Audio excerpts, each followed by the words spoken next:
Well, hello. That was a bit of fun. That video, or rather the still picture you saw, was actually me playing in a jazz club which was 50 yards away from the original Marconi factory, would you believe? That was in Chelmsford. Sadly that jazz club has now closed because the organiser has moved away, but it was good fun at the time. Anyway, we're not here to talk about jazz, we're here to talk about ham radio and a trick with a cardboard box.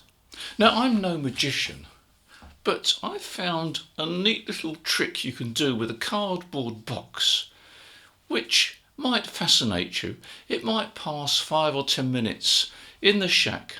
So let me show you my cardboard box trick. Now, if I was a magician, I'd say, here's an empty box. But I'm going to cut this box up. I'm going to cut the sides off and turn it around here. And now I'm going to cut the back off. And I've also cut another incision in it. If I turn it upside down, you can see there's a hole in the bottom. Now, first of all, let me put some background noise on the radio. Now, if I put this box over the radio, you'll hear that the high frequencies are attenuated quite a lot. And the mid frequencies are boosted somewhat. Just have a listen.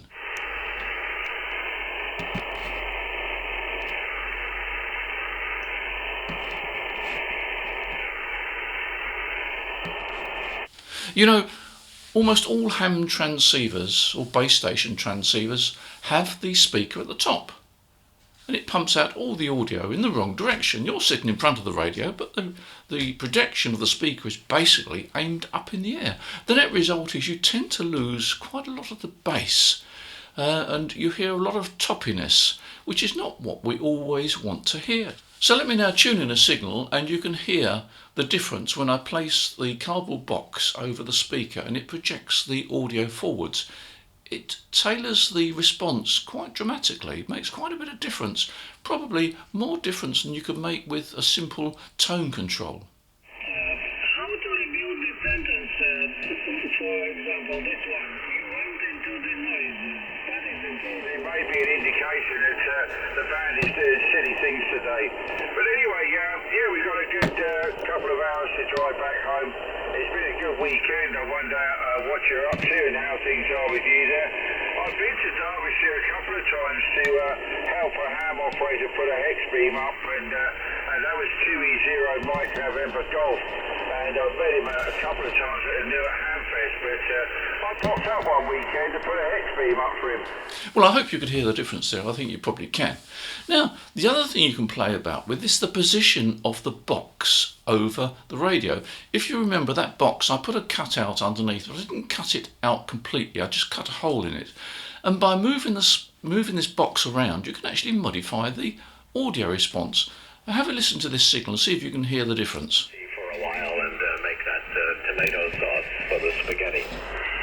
EW1 Mike, thank you very much. It's been a very productive morning, and it was great that Gene could come in. And he certainly confirmed your opinion, and really my own, because I have these recordings which tell me quite a bit. I will send you the spectrum analyses of default, and so you can see, you can have a lot of fun with a little cardboard box. In fact, you could change the material, try using something different like plastic. Or you could use some softer insulation inside, because for audio, even in microphones sometimes they use little tiny bits of a reflector to modify the response. And certainly in speakers, there's a lot of work goes on inside a speaker to modify the response. So why not give it a try? It won't cost you anything at all. I used a fairly large box. I think I should have used a smaller box, but that's all I had to hand at the moment. Anyway, it's something for you to try. It doesn't cost anything. And if you've got a hearing problem, of course, it may make things a bit better. Because, you know, if you've got a hearing problem, what do? You cup your ear like that, don't you? It's the sort of thing you do to make the audio more easy to hear, particularly at a distance or in a noisy room. So try that on your radio. So I hope it's been interesting. You take care, enjoy your ham radio, and I look forward to seeing you in the next video. Bye for now.